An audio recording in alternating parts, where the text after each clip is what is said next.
get those goosebumps every time.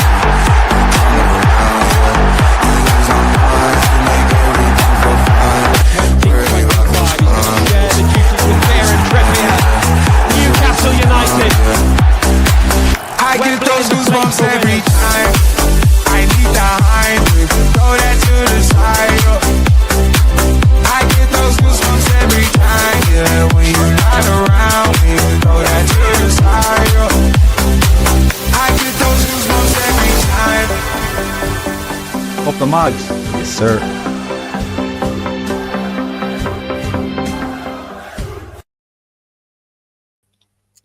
Good evening, everyone. We are back again on Loaded Mag NUFC for the Fully Loaded Transfer Show with our guest that is soon to come in, Graeme Bailey. But people, hope you are all well. Hope you're all having a good evening so far. And make sure you're doing the good stuff and hitting the likes and making sure you're subscribing to the channel. All that good stuff. Get that out of the way nice and early. But most importantly, thank you for coming and joining us on this Monday evening. Chris, how are you, mate, today? How are things with you outside of football chat? I'm good, mate. I'm good. Busy day today, a little bit of work. Technically, I'm off this week actually, which is nice. But yeah, I had to log in and do a little bit of work today. But yeah, on a personal note, I'm good, mate. It's nice to have a little bit of positivity because it feels like things are starting to finally move. Hopefully Graeme will come and tell us that is the case. And similarly as well, it will be interesting to see and hear Graeme's thoughts on a certain person. But yeah, I am on a personal level, mate, I am all good. And yeah, been really looking forward to having Graeme back on, I'll be honest, to, kind of chew the fat as we always do. And find out what the latest position is on a few bits and bobs. But how are you doing, Pete? You good? I'm all right. Can't complain. Not too bad. I was on Side TV earlier on today. Oh. And I had a big showdown with George, the Spurs fan. He's been on our channel, I think, once before. And yeah, Genius just said, I like the way you defended our club today inside his channel. Yeah, George is a Tottenham fan, and he felt the need to come for Newcastle and try and sort of banter us. But me and Saeed, we gave him some banter back, and he went back into his box. So that was quite fun this afternoon. If you haven't checked it out, check out Saeed's channel. It was an interesting watch, that's for sure. But look, I'm feeling good. We do have news. And some more additional news from what we talked about on last night's show that we're going to talk about. But there's only one way to do that, people, and that's to have our guest join us tonight. Don't worry, Stevie. We've already said that beforehand. So let's welcome in Graeme Bailey. How you doing, Graeme? Good, guys. Good. As a Peterborough fan, you're getting a little sympathy from over here, unfortunately, from Teesside. We are another one of my predictions that has come right about this summer we had, where Mr. Carrick has left the door. So yeah, we've been left in a perilous state by one Geordie. So, but no, not all his fault. But yeah, I did have a nice trip to Ibrox at the weekend, guys, which was good. I see that, Graeme. Yeah, looked very good. Yeah, took me lad up there. It's a wonderful stadium, wonderful place to see football, and we a lot of my mates up there. We were at the game pre-game, and we did joke this might be the highlight of our season, but we were only half joking, as it might very well be. Hopefully for your case it's not, but yeah, hopefully this isn't the highlight of our season as well, because it hasn't been a great summer for us, Graeme. So far we have got one player through the door, and I think sometimes we forget that from a Newcastle perspective. Anthony Elanga is through the door at this moment in time, but it hasn't been a great summer for us so far. Lots of players, we've gone for the hit and we've missed. They've gone to other clubs.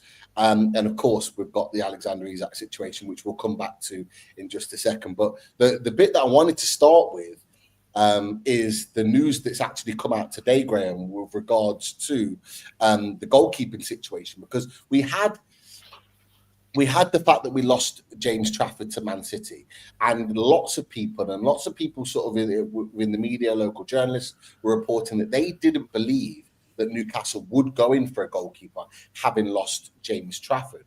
However, what we have now from today, and you've touched on it previously as well, so we'll come back to that. Aaron Ramsdale is now a firm target for Newcastle United. Just run through the storyboard. Keith Downey came out with the exclusive today from Sky Sports perspective, saying that they're in talks with a potential deal for Aaron Ramsdale. He also mentioned that Aaron Ramsdale is keen on the move and personal terms won't be a problem. They still need to come to an agreement with Southampton before a formal bid has been made. Fabrizio Romano jumped onto it as well. He's actually said that Aaron Ramsdale's already said yes to Newcastle United, and an official bid has been sent to Southampton. So he's added a little bit more to what Keith has talked about. But I looked back through the Graeme Bailey archives, and I remember, I think it was May 2024, not long after you come on our show, that you'd wrote a piece previously saying that Newcastle United were in talks with Aaron Ramsdale way back then. So it was something that I looked through your archives on that, and you'd wrote about it previously. So there's clearly been some historical interest there on Ramsdale, Graeme. But just talk to us about anything that you know from your perspective about this potential deal. Yeah, he's a player who Eddie Howe likes. I think I did a piece about April time. They were looking at him then. As the Trafford deal wasn't guaranteed at any point, really. Obviously, Trafford was the main one with youth on his side. But Eddie Howe, this is a player he signed during his days at Bournemouth. He's always been a fan. I've mentioned him on the show numerous times. And yeah, Eddie likes him and he wants him. It's interesting that he has turned down Sunderland this window, Aaron Ramsdale. He shunned Leeds a little bit, Wolves as well. He's been waiting for the right options. Southampton have made it clear he can leave all summer. He can go on loan as long as it has a realistic option in there, etc. They want a £25 million deal in totality because that's what they paid Arsenal for, which I think is fair enough. He didn't have a bad season. And yeah, it's progressing. The two clubs are talking. All these things are big. The two clubs are talking about what the deal's going to look like. They're both amenable to it. So it's got a very good chance of happening. The player does want to move. Obviously, he spent a few seasons at Sheffield United, so he's not averse to being up north, as we would say, guys. That's not a worry for him. And so yeah, he's played his cards well. I think he was just waiting for the right offer that he wanted, and then Newcastle's come up. He's going to have to. I think, from my understanding, Eddie's going to tell him that he has to battle for his place. But I think there's a real confidence on Ramsdale's part that the better the team, the better he's going to play. And I always said I thought he was very harshly treated at Arsenal. I said this on a lot of places at the time. I think the only thing that David Ray could do better than Ramsdale at the time was speak Spanish. I think Ramsdale is a very good goalkeeper, and yeah, and John, guys, I actually think as we stand today, Ramsdale's a better keeper than James Trafford. Don't get me wrong. Will Trafford become better than him? Possibly. He's got a higher ceiling, but as we stand today, I think Ramsdale's the better keeper. Interesting. Chris, I'll come to you because I think you might have only seen a little bit of it because I know you've been working most of the day. I have to say, when the news came out, it was very, very mixed opinions, maybe even one-sided towards Newcastle fans not being happy with the Ramsdale deal in comparison to those that were more sort of positive towards it. So it has been a bit of a mixed bag. Obviously, Graham's had his thoughts and opinions on the potential deal.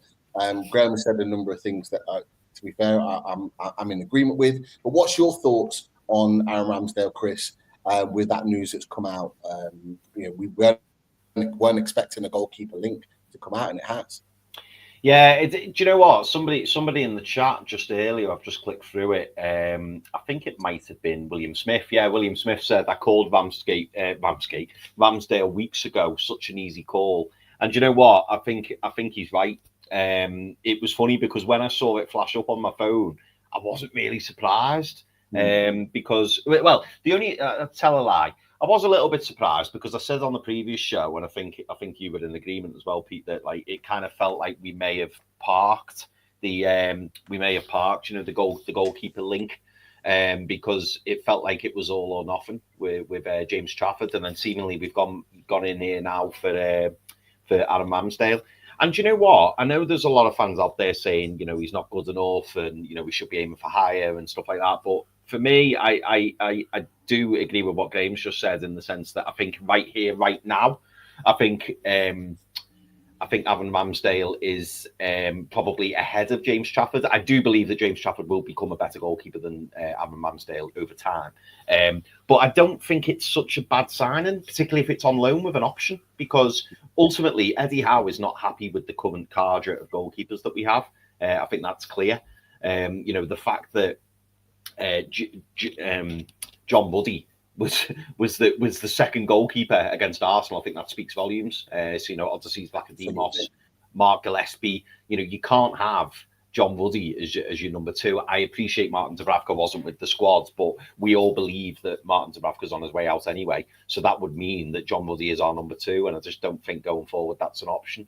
For me personally, I would probably put Aaron Ramsdale above Nick Pope as a goalkeeper. It's very, very close, but I think that Aaron Ramsdale is a very small upgrade on Nick Pope. I think he's better with the ball at his feet, and perhaps he could provide some more options. What we've got to remember is that not so long ago, Arsenal paid a hell of a lot of money to Bournemouth for Aaron Ramsdale, and his career hasn't quite panned out how he probably expected or wanted. I think it was very odd taking that move to Southampton, but part of me does quite like him for that because he just wanted to play first team football. So I wouldn't, discredit him for that, but I just thought it was an odd career move. But I actually think if Aaron Ramsdale came in and we got him for a reasonable loan fee and then had the option, to have a little look at him, see if we like him, and then sign him on a permanent basis, I think you could get far worse goalkeepers out there, for a 25 million fee. I think it's pretty reasonable. And again, if we're looking at improving the squad, how many times have we said about not just improving the 11, but also looking at the underbelly, the team that are just below the squad? And I think Aaron Ramsdale does significantly improve that. So I don't think it's the worst signing. Is it a priority at this present moment? Some may argue it is, but I do think there is a more pressing need for a central midfielder, two strikers, and probably a right centre-back. It would probably be the lowest down of my priorities, but that's not to say that it's not a good deal.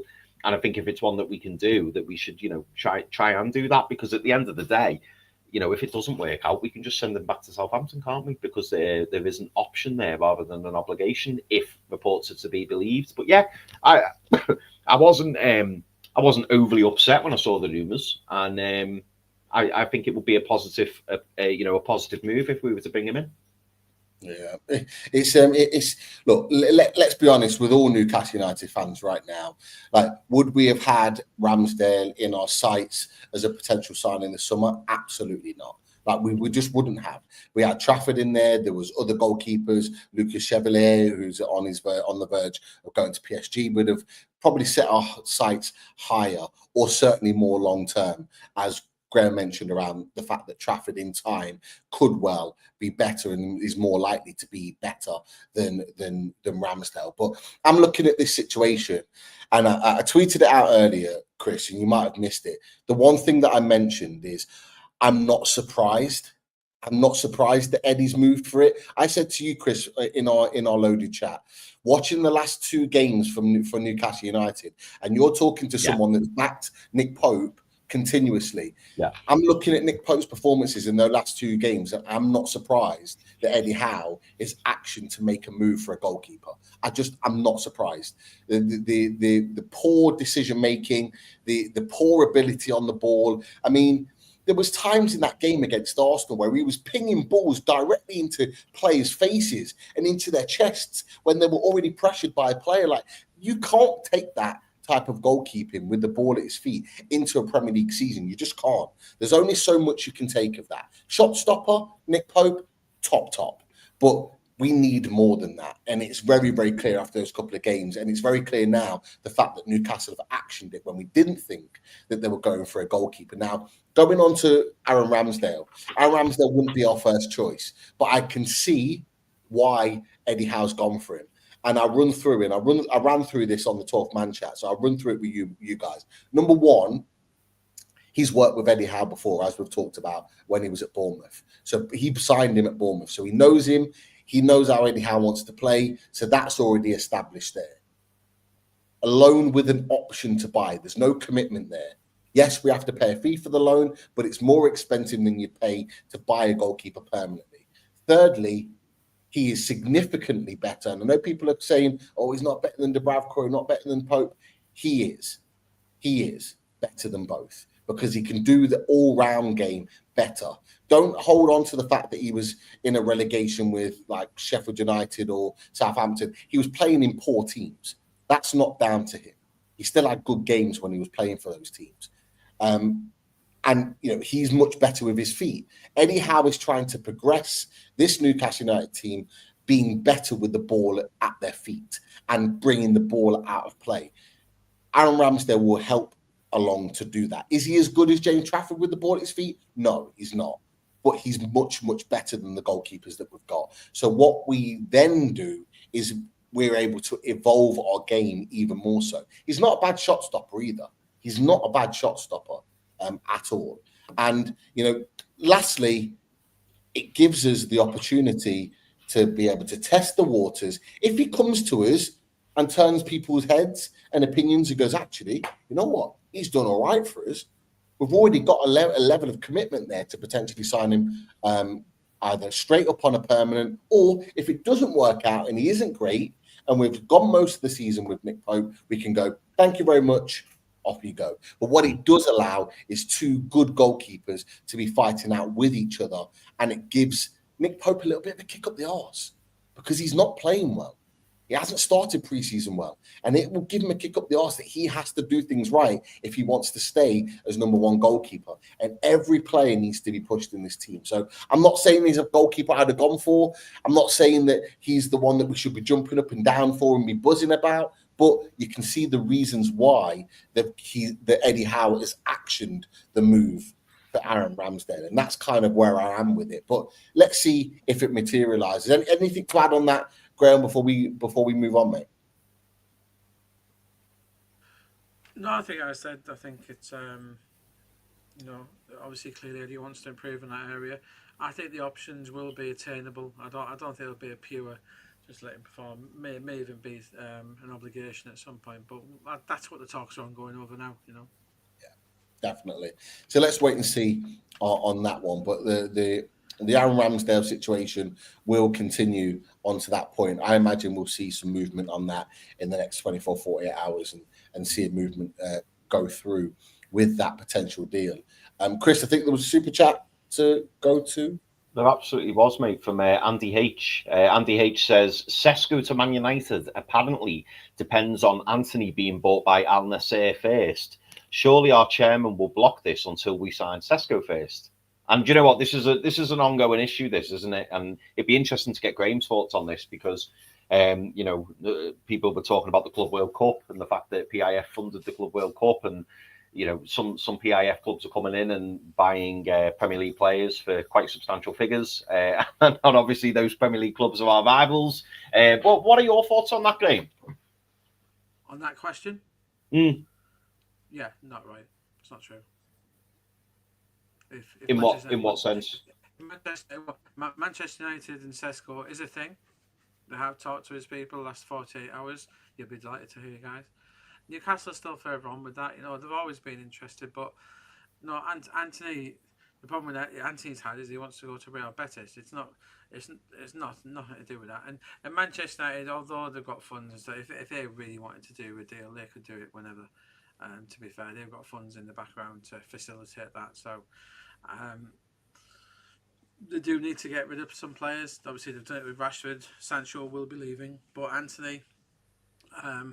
I don't really believe he wants to go to Saudi Arabia at this point, so I don't think they're hanging the block on that. And you might know they're going to do a couple of things, guys. Keep an eye on their goalkeeper situation as well. It's not finished, their goalkeeper situation. You'll see that in the coming days. And they might do something pretty big. Don't rule out Emi Martinez and Manchester United at this point. So United still haven't finished in this market. And they are the thing with SESKO, and we'll get on to him at some point later in the show, I guess. United and Ruben Amorim, he didn't really want a young striker, and that's part of the reason he didn't really want Liam Delap. He wants someone more the finished product. He doesn't want someone that young, which was part of the problem with Rasmus Højlund. So they do like SESKO, but the figures that are being bandied around, what we believe that Leipzig are looking for, 80 million euro, I think they're looking for around about that ballpark. I'm not sure how to float in Man United's boat really at this point, but we'll see. The next 48 hours are going to be big for SESKO, and let's see what happens. Well, hold on, SESKO. We'll come back to that conversation in just a second. Pete, I know. I was going to say, can I just pop these two super chats in just before we step, or is there do the Ramsdale one first, and then we'll come to the other one, the Isak one, because I want to get Graham's thoughts on Isak before we move on to that section. Absolutely. So Solar Strikes Back, thank you very much for the super chat. Solar Strikes Back, and Solar Strikes Back says, Ramsdale, decent signing with not too much outlay. Bugs me, he is basically an Arsenal reject. No one clamouring to sign him from a relegation side too. And you know what? That's a fair point. It's a fair point. There's not a whole host of clubs queuing up for having Ramsdale. But Pete, you mentioned before, that you're going to remain positive and you think that he is an upgrade on what we currently have. And is that kind of where you're sticking with that one? Yeah. If you'd have asked me a year or a year and a half ago, I'd have said, you know what? Yeah, Pope's better than Ramsdale. And I think I genuinely thought at that point he was playing better than him. But Pope has dropped a little bit of a level. I think we can all admit that. He's not been at the required level or the level he was when he first signed. And I do think that Aaron Ramsdale all round does provide you as a better goalkeeper. I don't hold on too much about the clubs that he's been at because there has been some relegation clubs in there.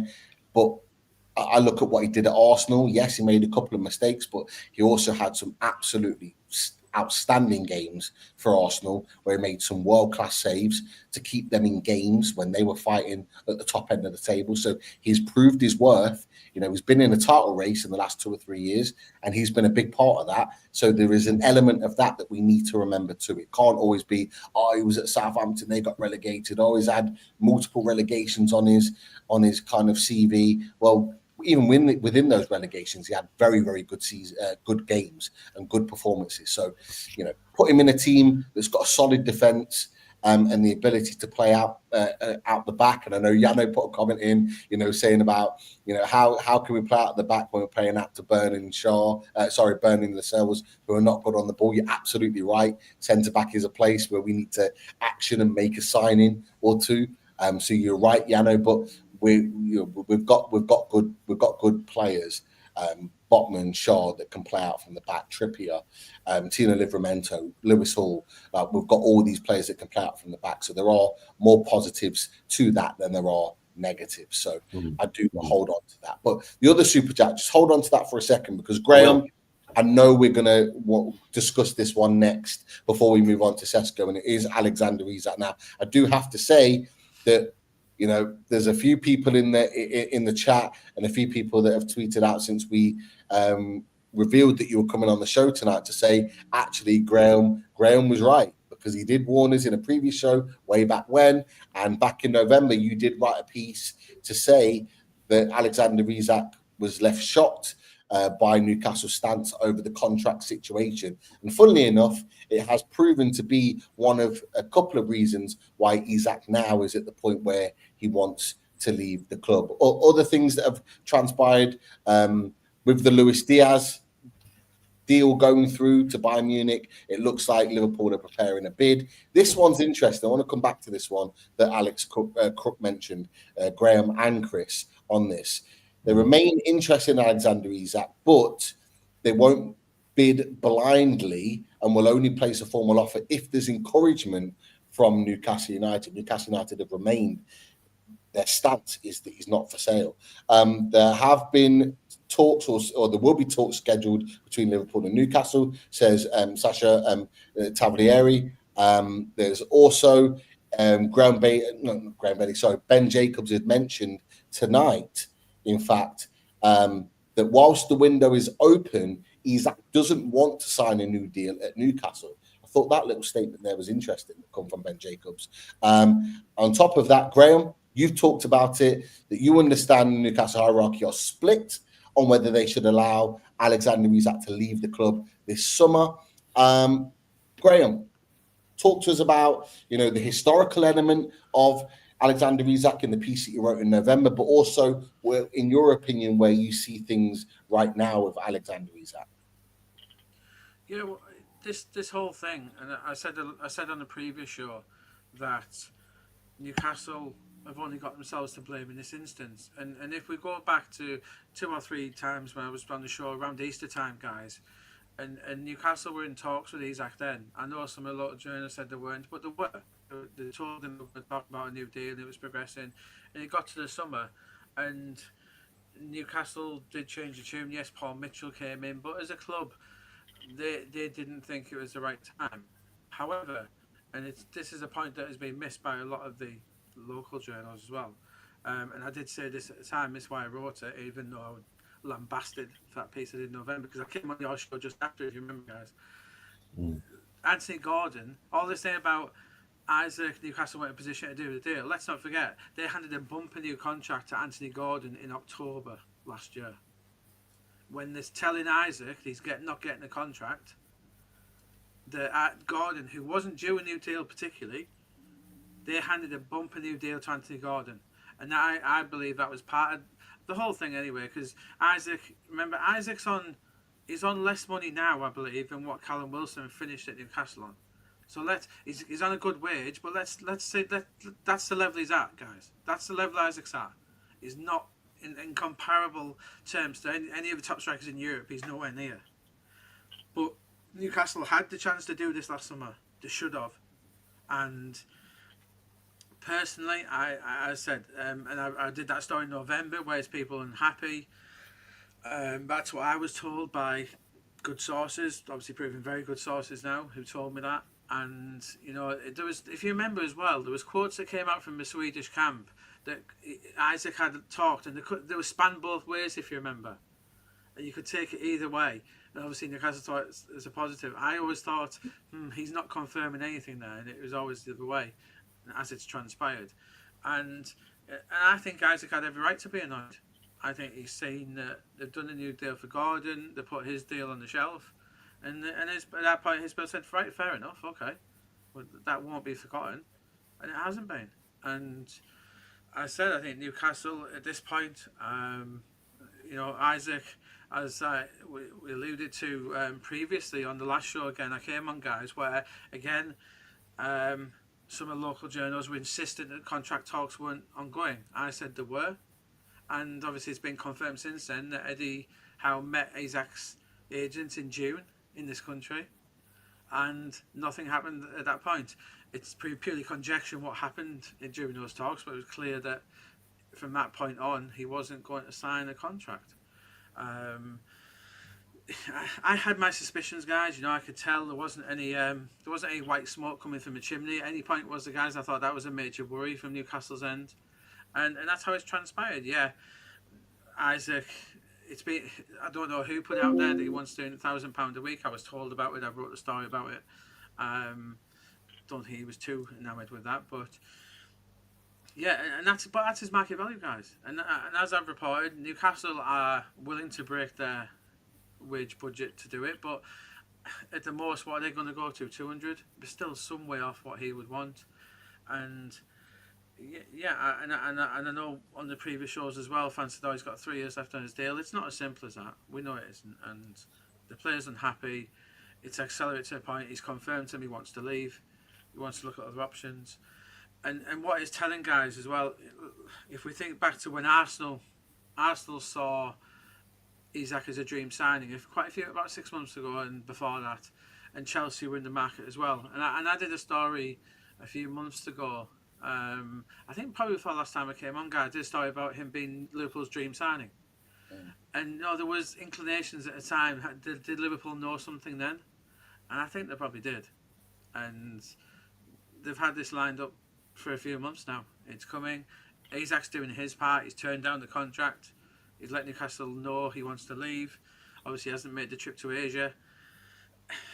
And the gut feeling is, guys, you don't want to hear it, but yeah, he's going to go. And obviously, I wrote a piece, Pete, about hierarchy at Newcastle. They are having the conversations. What do they do? But can you keep a player who, what sort of reception Isaac going to get now? He doesn't want to sign a new deal. I just think it's that situation where he does want to leave now, but it's not purely because, let's get this right, it's not pure. He hasn't just got to this summer and thought, right, do you know what, Liverpool interested, I want to leave. This has been building up for 12, 18 months. As we've mapped out there, it's been building up, and it's been of Newcastle's own making. And they should have had Isaac contract put to bed last summer. He'd have probably signed £200,000 a week last summer, even less maybe. And that again, and that's once it got past November, once he saw that Gordon new deal in October, I think it was October, and no wonder he was annoyed. Like, oh, Newcastle, we can't do a new deal for you. Oh, but we can give one to your team, mate. And I said, and then because of that, I think the hierarchy will see that they've been at fault at times here, and I think that's what will tip the balance, and that's why I think he'll go. And let's see what happens. Obviously, we've seen Liverpool, put in the inquiry a few weeks ago. Again, that wasn't from nowhere. They knew what they were doing. They let Newcastle know at the time they were willing to break the British transfer record.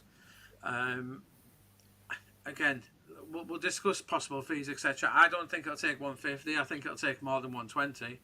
I think my gut feeling, we'll see around a 130 deal done here.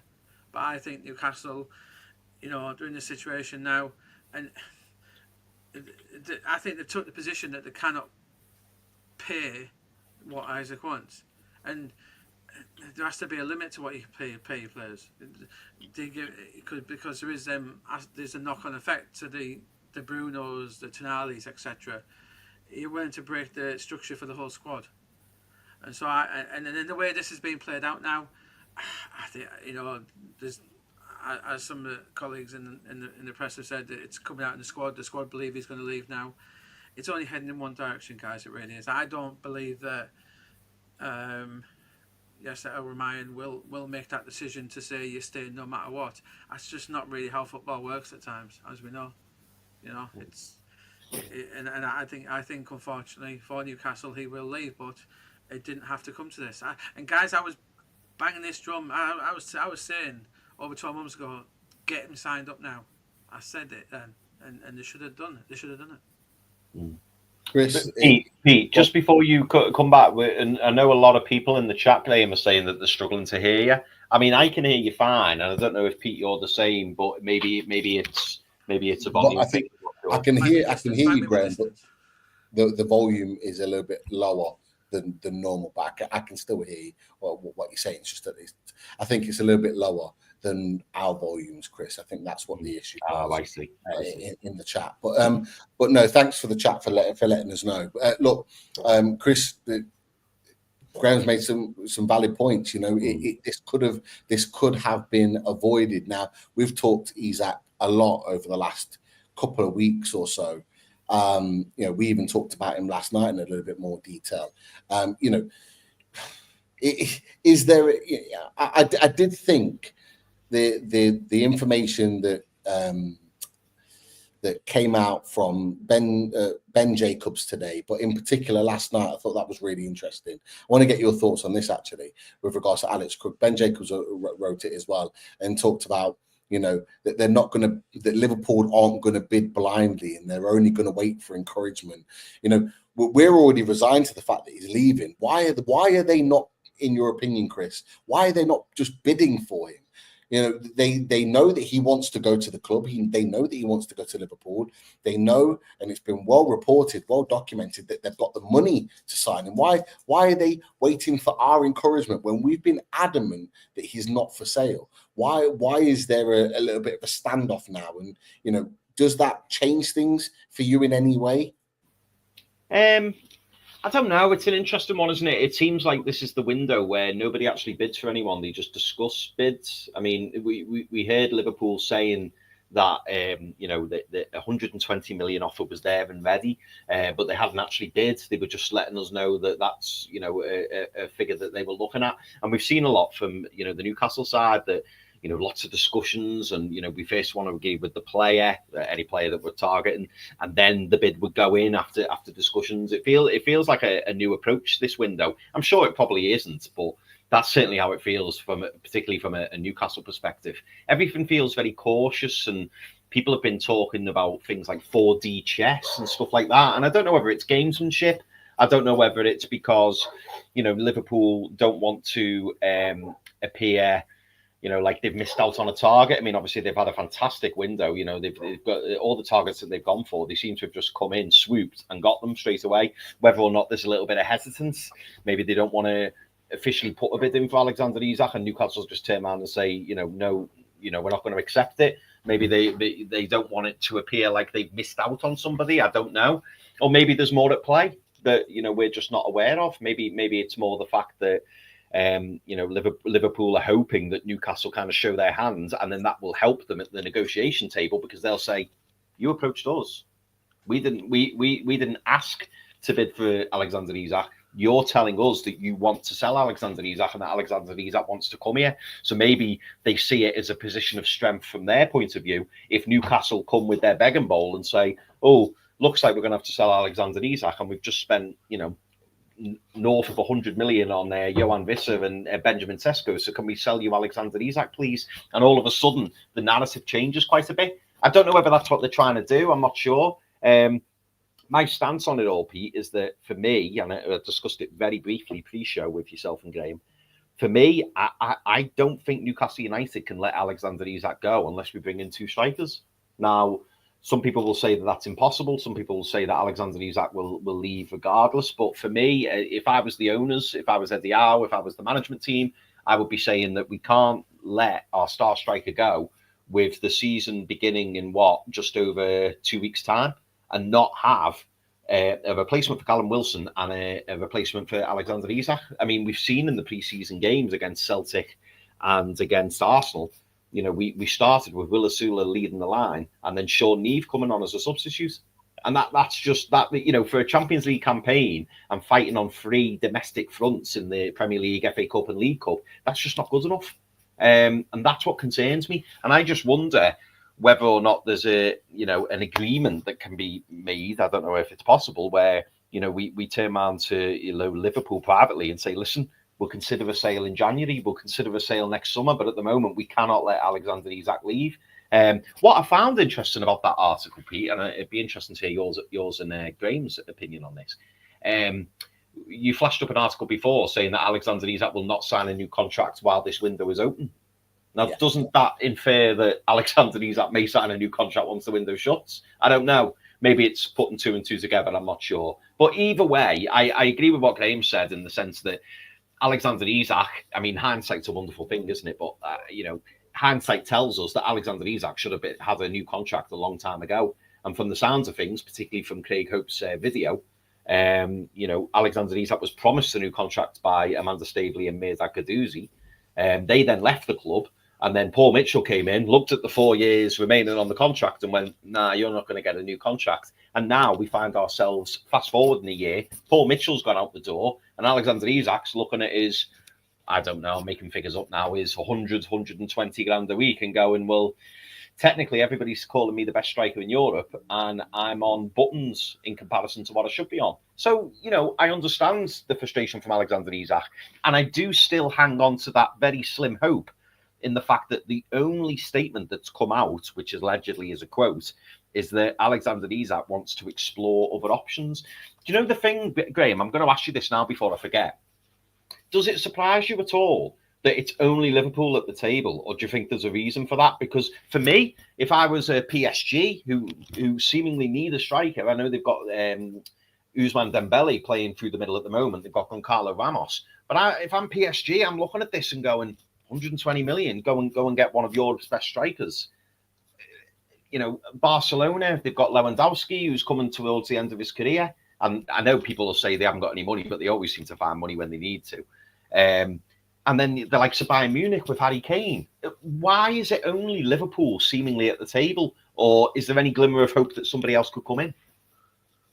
No, as I alluded to just before, Chris, when we had the Arsenal and Chelsea links, it's the fact that in the background we understand that Isaac's made it clear that he wants to go to Liverpool and Liverpool only.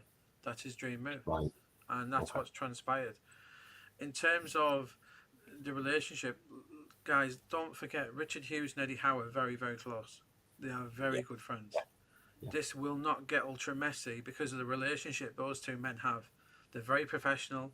They're very good at what they do, and you know, they speak regularly still. They really do, and because of that, I think it'll mean the deal. I'm not sure, obviously Eddie isn't negotiating the deal himself, but the relationship between the two clubs is good. It's why Liverpool came in originally and said we were prepared to do this. It's just been building up, and in terms of the other clubs, that's why we haven't seen Chelsea, who will be looking for another striker, by the way, Chelsea, when Nicholas Jackson goes, and we'll probably talk about him later in the show. Chelsea will be in the market for another striker. Arsenal, obviously in previous weeks, Victor Gyökeres has just gone there, but obviously they haven't been investigating Isaac because they've known, in football, everyone's known that he wants to go to Liverpool, and that's how it's played out. And that's why so we're not going to see bid after bid after bid. We know that in theory Newcastle don't have an asking price, so that's probably part of it, but that's how it's going to play out. And there's still a month of the window left. There's a long way to go now, and I could see your points, Chris. If we're a week out, if this was the last week in August we were talking, you could see your point. But now is the time to do the deal. This is where it will be done. Isaac and his people see this as the right time to do the deal, and I think it will get done unless they do demand north of 150, which I don't see them doing particularly. In terms of the Isaac contract, the way I see him, if he signed a new contract, would be a fairly attainable release clause within that. And does that do Newcastle any favours? Not particularly. It's like the Cunha deal that he signed at Wolves. Yeah. It just delays the inevitable. And no offence to Wolves, but Newcastle are a lot bigger than Wolverhampton Wanderers. That's not Newcastle. Can't be dillying around with this. Newcastle are bigger than Dortmund and Leipzig when they did the same thing with Haaland. It's just a situation. This is more like the Real Madrid coming for Ronaldo sort of thing. That's just how it is. It sounds horrible. The only teams in the world who can really keep their players are Real Madrid and Barcelona. And unfortunately, when you've got a world-class player, these things can happen. That's football, guys. And as we said, Newcastle, hindsight is a wonderful thing, Chris. Newcastle have had the chance to keep him, and they missed that boat now. And I think it's and Newcastle, in terms of they are doing the work on the strikers. I think we'll see Newcastle bring 3 new forwards in before the end of August. Obviously, you guys don't want to hear it. One of them might be Calvert-Lewin.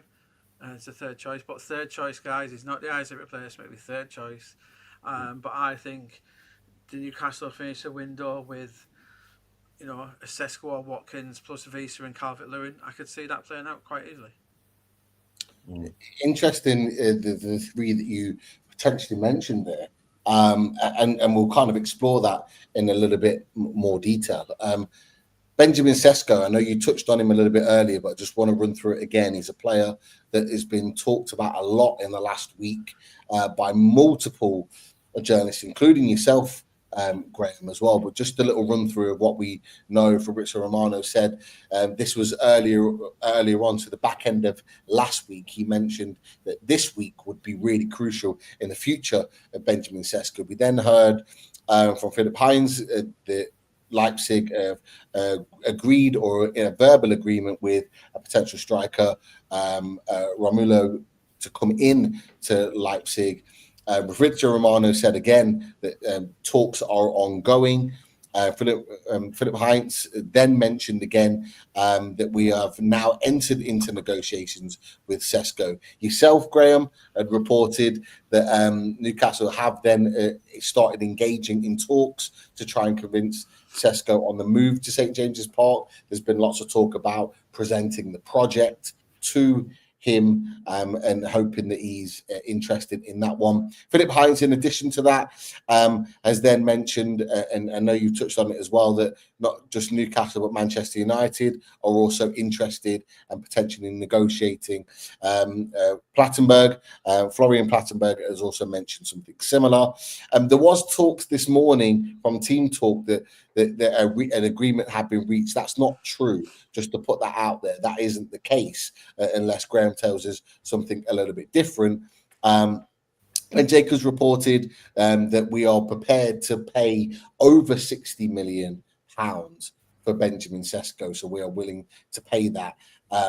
They've mentioned around the €73 million euros mark on Get French Football. Fabrizio Romano put something only on Instagram earlier on today, and this was really, really interesting regarding Sesko. He mentioned that Newcastle are ready to pay the fee asked for Sesko. So he's saying that Newcastle are ready to pay the asking price of RB Leipzig for Sesko. They're just waiting for Sesko to decide whether he's going to say yes or not. And then, Graeme, you've touched on the fact today that you mentioned about Sesko being top of the list, and not just him.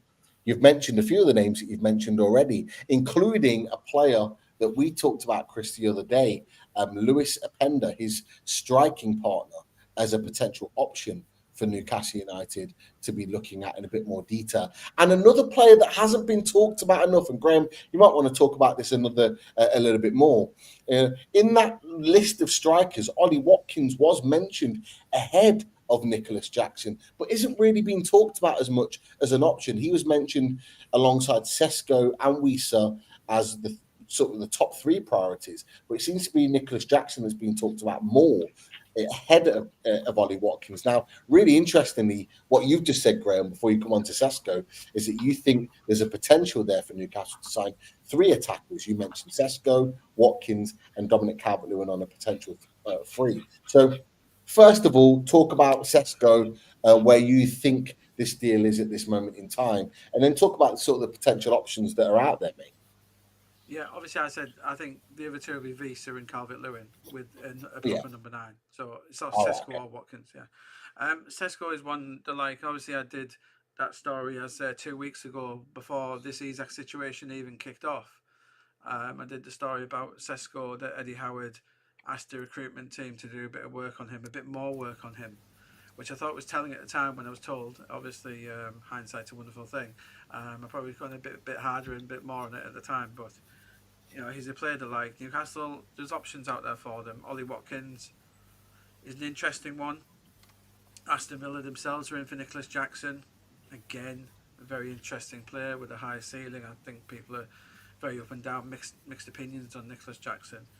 And Openda, actually, out of all of them, I actually think Openda's the one of the nearest things to Isak, actually, in the way he plays, etc. I like Openda an awful lot, but it does seem he's not at top of the list. But every striker in Europe now who's available is being offered to Newcastle. Let's not beat around the bush, guys. He will be. He's getting offered. Eddie Howe and Andy Howe and Steve Nixon are getting offered an awful lot of players here. And yeah, the one thing with Sesko, what I would say, guys, and my German contacts have been saying this to me, they're saying, Graeme, don't rule out Sesko just turning around and staying put for another season. And he does point to the fact, do you remember when Haaland was moving and he stayed for that extra year from Norway? Everyone forgets that now, but he stayed for that extra year.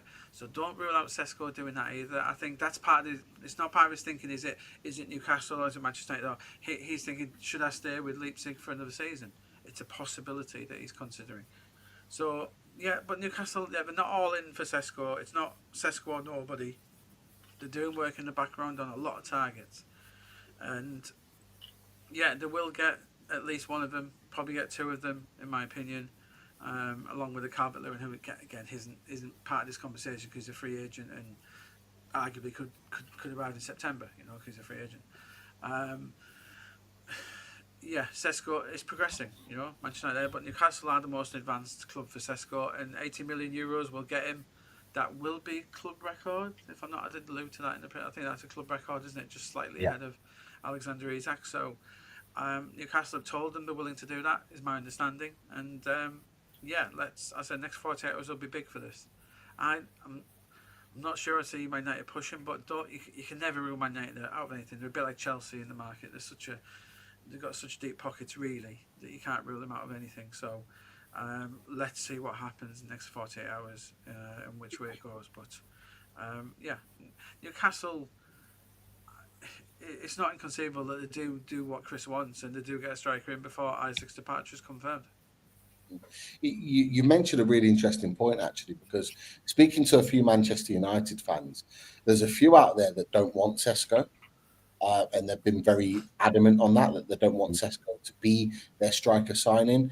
There's a lot of Man United fans that are looking at their club and the way their club operate and are actually looking at it and saying, I don't know if they actually want SESKO. I know their name's been attacked. About Amorim as well, Pete. I'm not sure he fits what Amorim wants. Yeah. Amorim didn't want Liam Delap because of that young age. And SESKO probably, does he fit in? He's got a little more experience, but he fits into that category as well. I'm not wholly convinced that Ruben Amorim would want SESKO.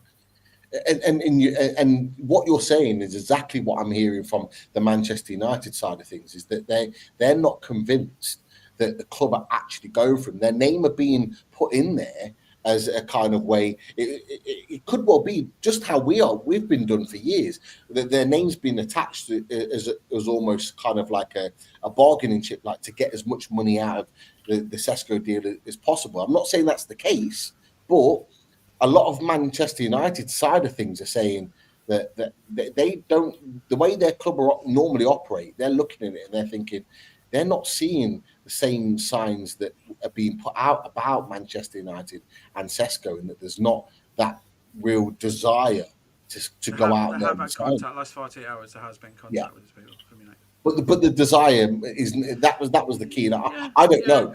I can see what you mean, Pete. My fingers and our fingers as Newcastle United fans have been burnt. We've thought that teams aren't going to come in and play this summer, and they've ended up taking them. So I think burnt is, you mean you've failed to look like, obviously we discussed in terms of Liam Delap, Brian and Buemo, João Pedro. I think that's, rather than having your fingers burnt, I think you've just seen a summer of failure before your eyes, Pete, and that's what's worrying you more than getting your fingers burnt. You've seen, as I said, Liam Delap, João Pedro, Brian and Buemo. Am I missing someone else out? James Trafford. Ekitike. And Ekitike. Sorry, that's nice 5-a-side team for you.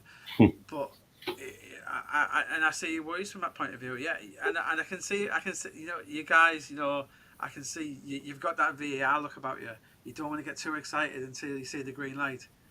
So I know you're going for SESKO, who's a great. Can you blame us though? I can't at all. And when I was told about the SESKO a couple of weeks ago, I was thinking, oh really? Okay, but it gave me positivity that I know it was Eddie Howe who was wanting him looked at. So. But you will. I said you will. I think you'll get Visa. I think you'll probably do Calvert-Lewin. I think you will get a number 9. Obviously, as a fan base, I imagine SESKO might be first choice for a lot of fans. Some it'll be Watkins. I don't imagine many will be Nicholas Jackson probably. But I'm putting words into people's mouths. But obviously, Pete would want Boniface coming in. But let's say you will get one. You will get one, guys. Well, we hope that is the case, and we like that you're giving that little bit of positivity that we are going to sign players, but we just haven't seen it as yet, Chris, have we? And we're in this. I know some. I like to thank some of these fans who are coming on for calling me the Oracle, because I know they thought I was being too negative last time, but hey. I can only say it as I'm told, guys, and it's not me, it's the sources. We have to thank our sources. That's not what we have to do. Absolutely. Look, we appreciate you coming on and sharing your knowledge and your information and where you're getting it from. So, from my perspective, Chris, I've kind of shared my thoughts on Benjamin SESKO. My question to you, Chris, is: Are you worried now that these sort of Man United links are coming in? There's lots of Newcastle United fans on social media that as soon as they see the Man United links are going, yeah, we ain't getting him. Man United have got him. We're out. And I understand it. I get it. But are you sharing that same feeling when you're seeing these links with Benjamin SESKO, that Newcastle and Man United are both fighting out for him? Are you worried that that's just going to tip in Man United's favour and we're going to lose yet another target that we actually want? Yeah, a little bit. I do worry with Man United. I mean, Man United are in all sorts of trouble, aren't they? And obviously, you know, they've made two strong signings in Mbemo and Cunha. But yeah, the thing that worries me about Man United is the fact that obviously they are part of that big six, and so wages aren't really an issue. So as soon as you're at the negotiating table with the likes of Man United, Newcastle come in and go to SESKO. Oh, you know, how does 130 grand a week sound? And SESKO's thinking, oh, this is great. And then someone like Man United come in and go, we'll give you 200, we'll give you 220, we'll give you 250, and then all of a sudden the deal is far more difficult to do. And this is a historical thing, isn't it? This is the pull of the likes of Man United, you know, and I know the stadium's in tatters. I know they've got no European football next season. I know that they're very much a work in progress. They've got a new project under Ruben Amorim, but it's still Manchester United, and they can still attract big players, as we've seen already this summer. So I think whenever you come up against, you know, the likes of Man United, you're always going to struggle. I think I said on the show a couple of weeks ago, fans won't like to hear this, but players quite often are motivated by money. A lot of people in the world are motivated by money, and as much as we would all love to go and play for Newcastle United, and we'd probably do it for free, a lot of these players have no connection to Newcastle United, and they don't, you know, have any affinity towards the club. So it's very much a case of who's going to pay me the most money, who's got the best training facilities. All these different things will come into factor, and as soon as you mention the words Manchester United, Man United are a global team. You know, they're very, very successful historically, and they will throw the most wages of players. And this is where the likes of Newcastle will struggle. If you're coming up against Man United, Tottenham, Liverpool, Arsenal, Man City, you're going to struggle, and Chelsea, of course. You're always going to struggle. And that unfortunately, all of our targets this summer have gone to those clubs, and that's the difficulty. You know, the likes of Liam Delap, the likes of João Pedro, the likes of Hugo Ekitike. As soon as one of those clubs comes in and starts offering huge wages, it makes it very, very difficult for Newcastle United to do the deal. And I think you've probably noticed it, Graeme. That's you're talking about the green light. We're all just very, very, very, very cautious now without getting excited. Obviously, we want new players through the door, and we know that Eddie Howe's not just going to sign anybody. But we're always a bit cautious now going forward because we've had our fingers burnt on quite a few occasions. And you know, we're just over 2 weeks away from the season starting, and we've brought in one permanent signing, and it is worrying. And our star striker wants to leave allegedly. So yeah, it's worrying times, it's nervous times, and I do think that we'll get the players through the door, but it's just making sure that we get the right players through the door and players that want to be here. That's the big thing for me. Absolutely, definitely. And look, let's talk about a couple of other players within that strikers mold just before we move on. But just before we do that, I know Sophie in the chat is trying to get people to smash that like. People that have just joining in the chat as well. Make sure you get those likes up, people. I think we're looking at another 100 likes to hit that 300 target. Sophie, tell us if I'm wrong on that one, but we've already hit a decent target. We've got nearly 600 in the chat. We've had 600 pretty much all show so far as we hit the hour button. Thank you for joining us. Get your questions in for Graeme. We're going to come to a little bit of a question section in just a minute, but just before we go on, just expand on us in terms of what you know with regards to the situation on Nicholas Jackson. So Nicholas Jackson is one that hasn't filled a lot of Newcastle fans with confidence as a player that we're targeting. But as it's been reported from multiple sources that we've already had preliminary talks with Chelsea around Nicholas Jackson. Mark Douglas of the iPaper has reported on that today.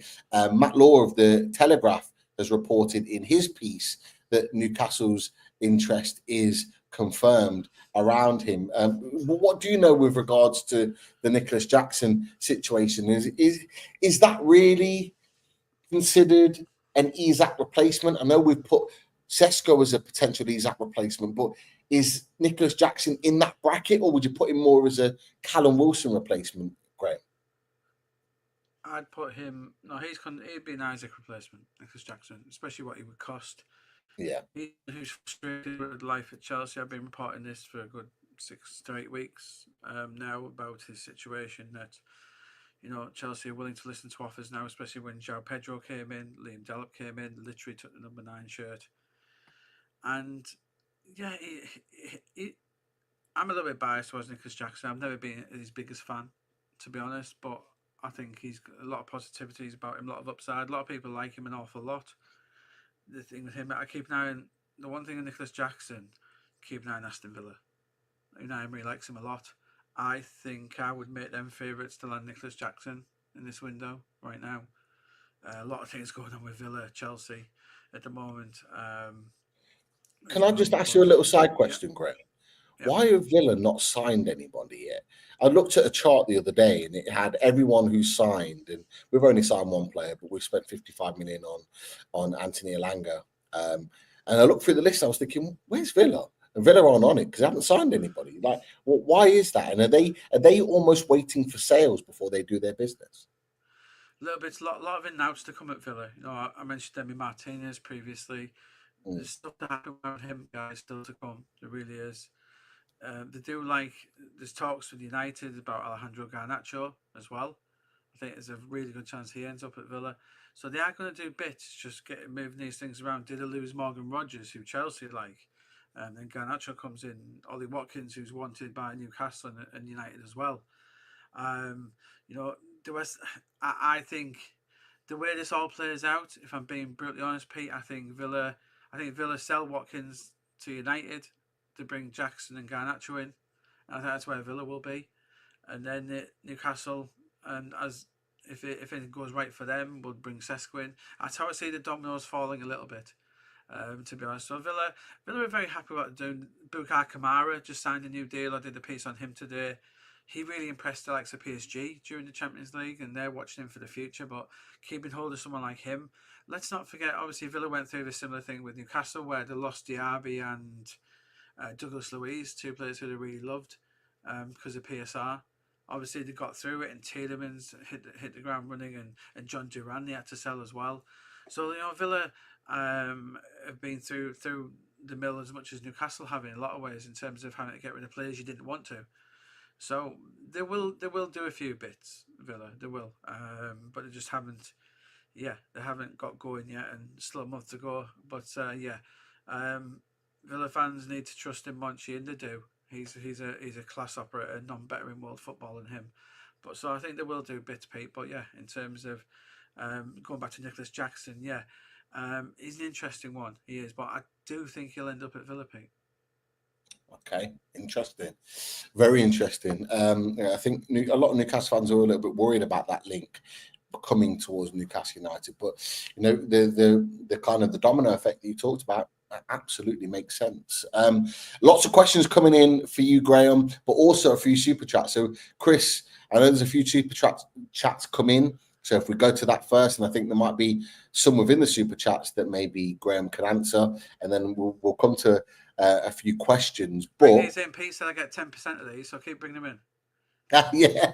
To be fair, there's a couple of other topics that we've got on there, smaller topics that I want to run by you, a couple of pieces in which you've written actually that we want to pick your brains on around Newcastle United. But super chats, Chris. Okay, so we've got quite a few super chats actually. They've been collected in the background. Thank you very much, everybody, for putting the super chats in. Matty Gorman, he put his super chat in a little earlier on, but we've left it at this point. Massive gamble on Isak's part to stay at Newcastle in terms of winning trophies. Yes, you will get to the promised land someday. Will he still be playing? Fair point. Yeah, absolutely fair point. Well, thank you very much for the super chat, Matty. Really do appreciate that, mate. Stephen Fairburn asks, we never had this before, Game. Apparently, us two are too loud, me and Pete. But it must be because your mic was a little bit low. But Stephen, thank you very much for putting that out to us. And I think the volume has improved, Graham. I think it has improved. I'm just trying not to shout from the hill. I don't want to be accused of shouting down from the hills. That I did tell Pete to name this "I Told You So" episode, which he didn't do reluctantly. So I try not to do that. Just to be clear, like my volume's not changed. That my volume, and I think Chris's is what it normally is. So Graham's is a little bit lower. But I was going to get that Teesside Devil to know they used to put things on the Edge of the North. I was going to get him to put "I told you so" on there, just so you can broadcast it tonight, guys. So. Yeah, it's good job you didn't do that, Graham. Good job. Yeah, definitely. Graeme, Tino, thank you very much, mate. Tino asks you, did Liverpool tap Isak up? No, in the same way that Newcastle didn't tap Alangro. Yeah. If you play this, hey, don't hate the players, hate the game. Very, very important saying. Yeah. Works both ways. It does. Strasbourg Steve, thank you very much, Strasbourg. Much appreciated, mate. Strasbourg Steve says, we need to take some calculated risks on players that Bournemouth, Brighton, Brentford get from obscure leagues. Good scouting solves many problems. And you know what? We've been crying out for that for ages, haven't we? I mean, the amount of players that Brighton bring in and churn over and then end up selling. Guys, I always say this, and I used to do a series on it at 90min when I was there. The most important thing in football, from Sunday League up to Newcastle to Real Madrid, is recruitment. That's it. It's the one thing that matters solely in football is good recruitment, from managers to coaches to players. It's the one thing that every club has to do well if you want to be successful. That's it. There's no secret about how to be successful in football. It's good recruitment. Obviously, the way you play and stuff. No, it's all about good recruitment. And the teams who struggle and do badly. How many of those do good recruitment? None of them. Well, Graham, we talked about on a show previously. I think it might have been last Sunday. We almost kind of looked at our situation because for the players that were mentioned, the João Pedros, the Mateus Cunhas, the Brian Mbeumo's, Ekatikes, etc., that we've lost out on. We almost said, do we need to look at the next rung of players to target, almost like a rung down, because we are fighting with the elite teams, the heritage teams for these players. And it's an interesting point that Strasbourg Steve mentioned, that those rung of players, if you look at it, the Brentfords, Brightons, Bournemouth, with Champions League football, we would be at the top of the table for some of the targets that they're after. Could we get them in, bring them in and make them, with Eddie Howe's work, the players that Isak and Bruno and various other players have been? It's an interesting point, and it's maybe a change of tact that maybe wasn't the plan this summer, but could well be. It's a change of tact, guys. Where we're talking about the wages. Obviously, there's a ceiling that Newcastle are paying at the minute. If you want to start eating up the top table, you got to pay for it. That's as simple as that. As I've said to you on a previous show, a lot of Premier League chairmen love how Daniel Levy operates. He operates at a profit. He doesn't overpay his players in any way, shape, or form. If you look, and it's not dissimilar to what Newcastle's squad is being paid now. But if you are Tottenham and Daniel Levy, ask their fans, there's a limit to what they can achieve because of the way they're built. The hierarchy take that decision. Spurs to have that decision not to have any players on over £200,000 a week. That's Daniel Levy's decision. But the ramifications of that, he's got a lovely new stadium, makes a huge amount of profit, but there's not much silver on the shelf. There's some. Yeah, of course there will be. Same as Newcastle. And if you're going down that avenue, that's what you get. But don't expect to challenge the likes of Liverpool and Arsenal and City every season if you're not willing to put in the same. And now those clubs are putting in the same risk, guys. There's no guarantees. I think there is with Florian Wirtz, because I think he's the best young player in the world. But Isaac, Wirtz, Kirkes, Frimpong that Liverpool have done. Ikoris, who Arsenal are doing, Zubimendi. These all come with risks. They're calculated risks, but they're willing to do it. Newcastle weren't willing to take the risk on João Pedro. Weren't willing to take the risk on Mbeumo. Weren't willing to take the risk on James Trafford.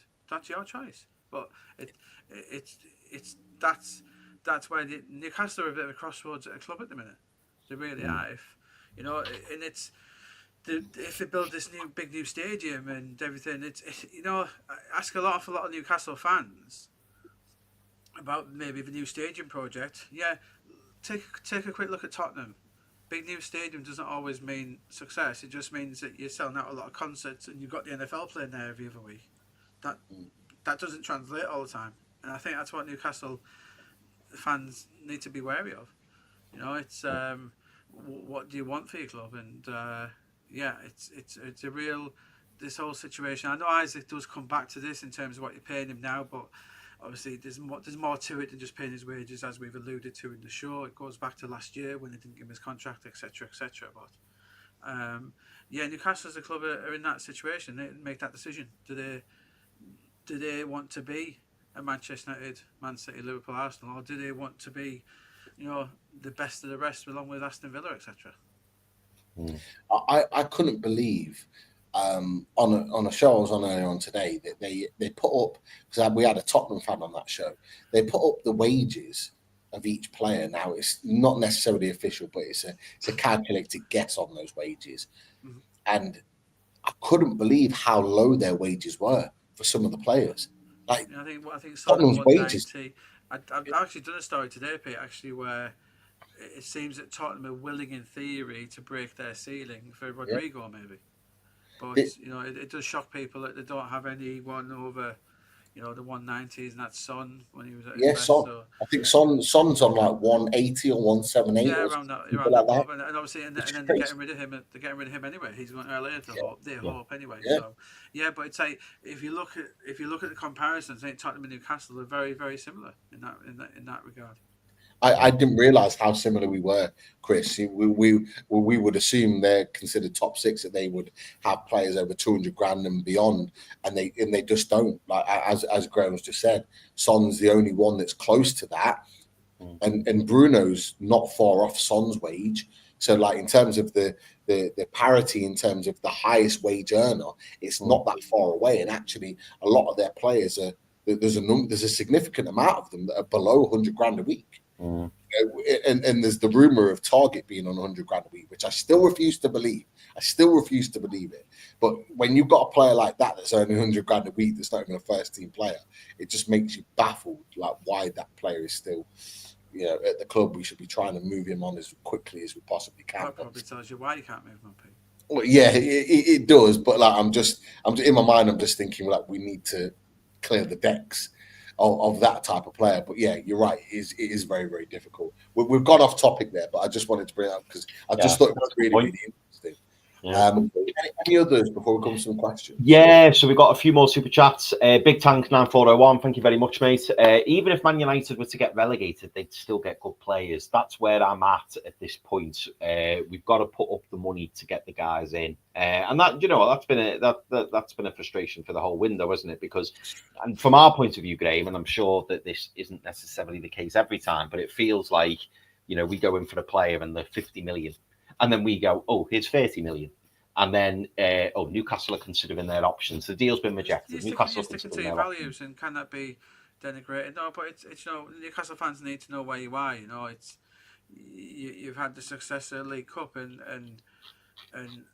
you know, I do see some Newcastle fans and the reporters say on Newcastle that was like some of the greatest days of our lives and stuff. And I think, well, that should just be the first rung of the ladder. You know, it's like you've won a League Cup, but that should be for Newcastle. That should be a distant memory very shortly for Newcastle.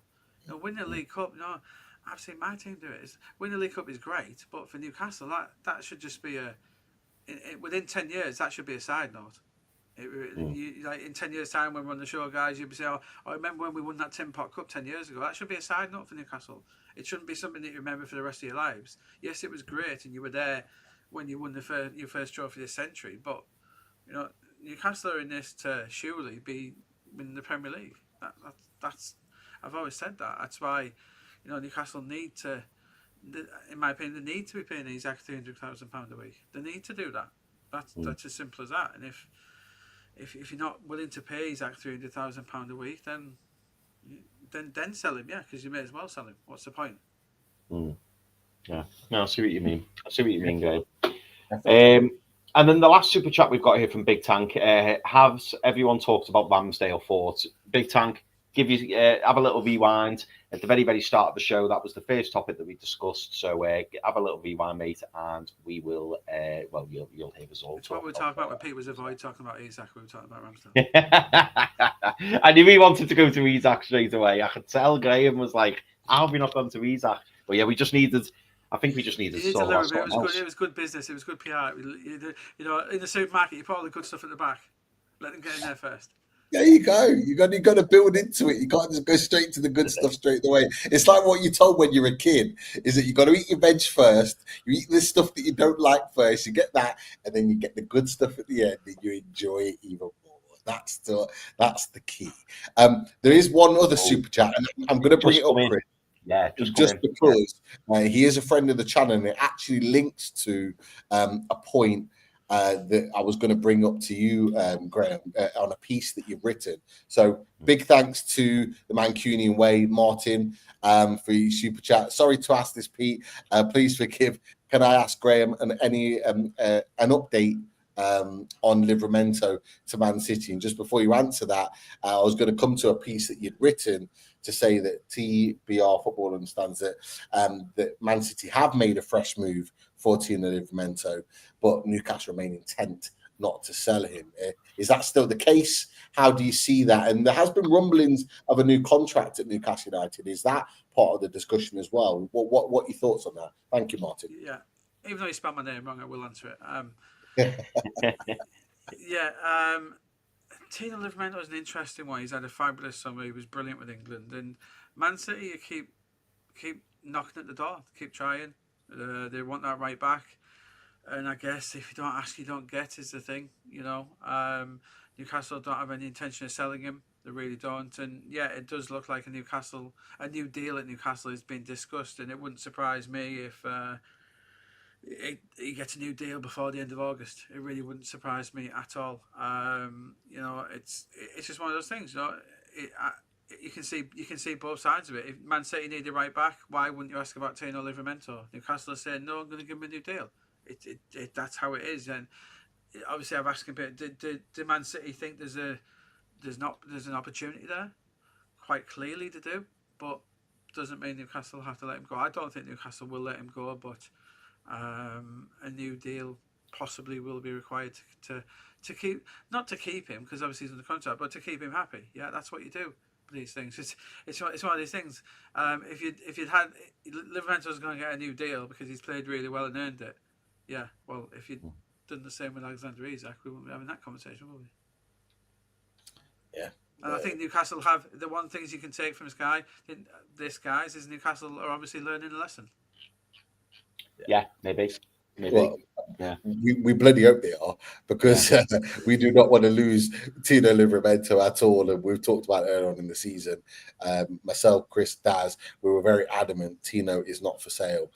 We do not want to lose him. He's had a fabulous season, particularly the last half of the season at left back where he was superb. As you said, the Euros was brilliant. We want that player to stay at Newcastle United. There's no doubt about it.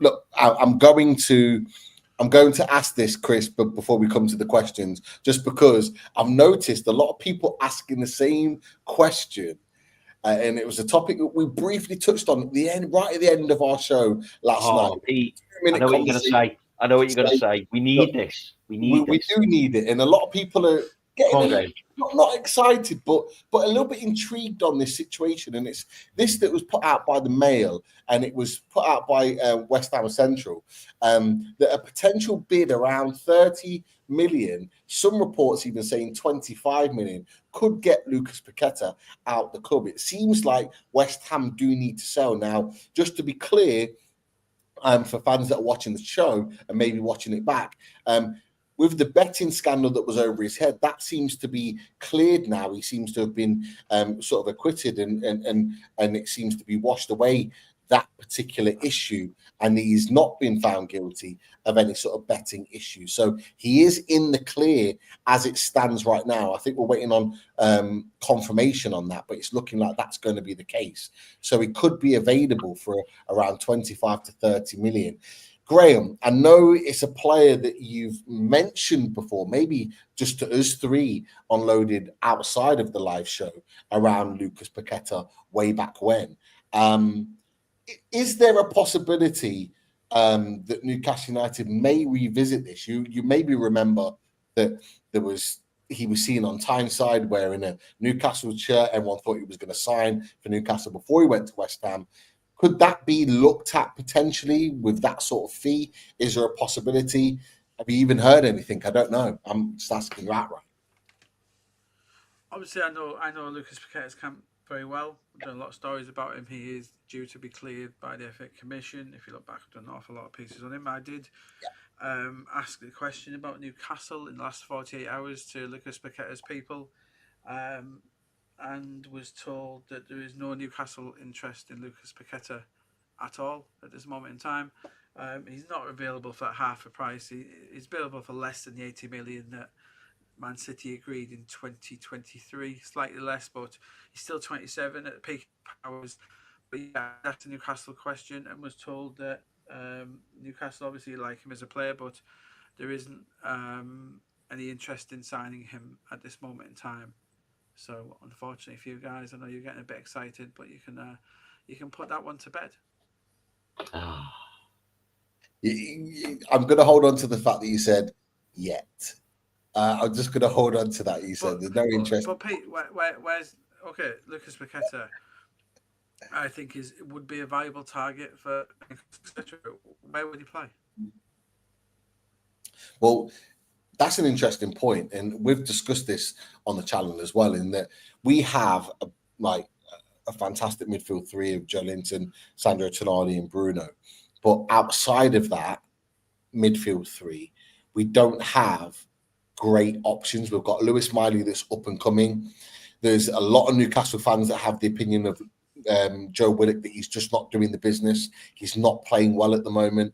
There's been concerns about his 2 performances in pre-season. On top of that as well, he's just not offering anything in game. And then we've just lost Sean Longstaff. He's just been sold to Leeds. So we do need a player. It's not that he's not good enough to get in your 11.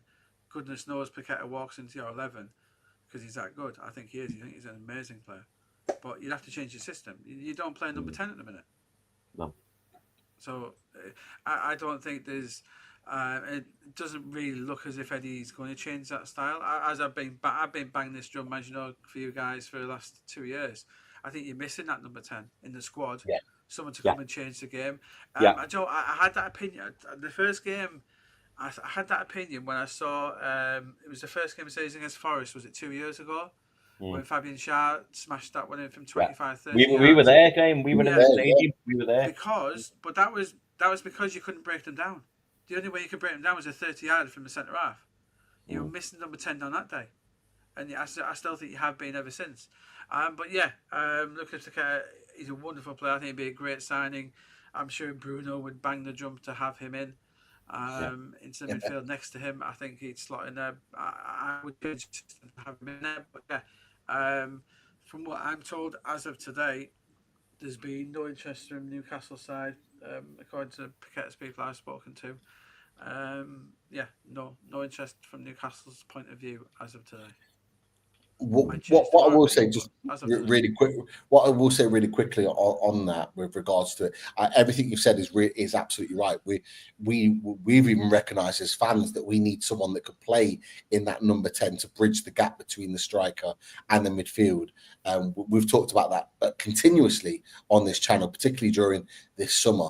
And what I will say is that there has been times in the season against some of the better teams, Arsenal, for example, in the 2 legs of the Carabao Cup semi-final, Chelsea at home at the back end of the season. We played it a number of times where we have changed the system. We played 3 at the back, but we played the 2 number 10s directly behind, at the time, Alexander Isak. So I'm of the impression that that's a system that we're going to play in the Champions League. I think it's a system that would actually suit us in the Champions League. So I'm not saying it will happen, but I'm saying that there is a potential there to bring in that type of player to play that system. I'm not saying Paqueta is going to be on our radar because you've already talked about the fact that at the moment he's not, but I'm saying there is scope to bring in someone that can play that number 10, because I do think that Eddie Howe may well switch that formation within different systems based on the competition that we're playing in. So it's just something from a Newcastle perspective, from our perspective, to keep an eye on a potential signing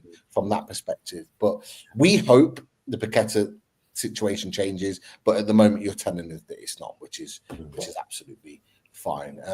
There's a few people that are saying, There is interest there, Pete. Man City like him. Don't think he'll go to Saudi. There's only so many clubs. There is interest in Paqueta, just unfortunately not from Tyneside. No, we'll wait and see. We'll see how it progresses.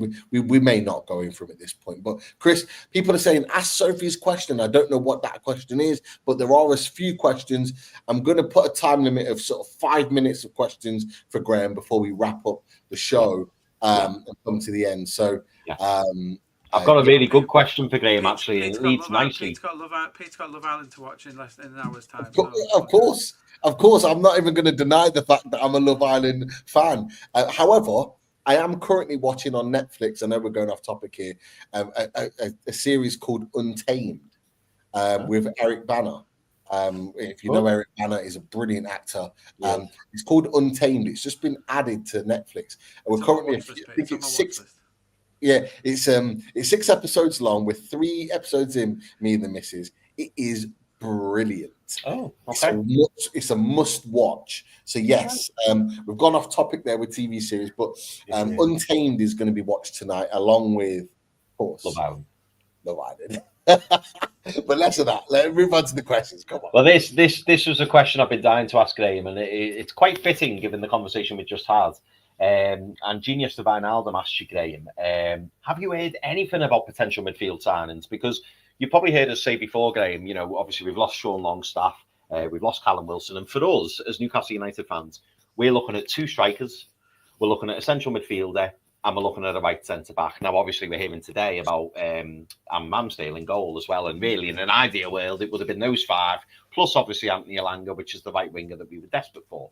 But have you heard anything about any potential midfield signings? Because as Pete said, as soon as you go underneath the likes of Tonali, Bruno, and Joe Linton, you then got Joe Willock and a very inexperienced Louis Miley, and now obviously we don't have Sean Longstaff. So you need a player under there who's kind of ready to step into the fray if needed. Now, I'm going to add my own little one into this, but we've seen that it looks like the Douglas Luiz wants to leave Juventus, and Juventus are looking to offload him. Is there anything in that rumour, or is there any other rumours, as Gene Yester asks?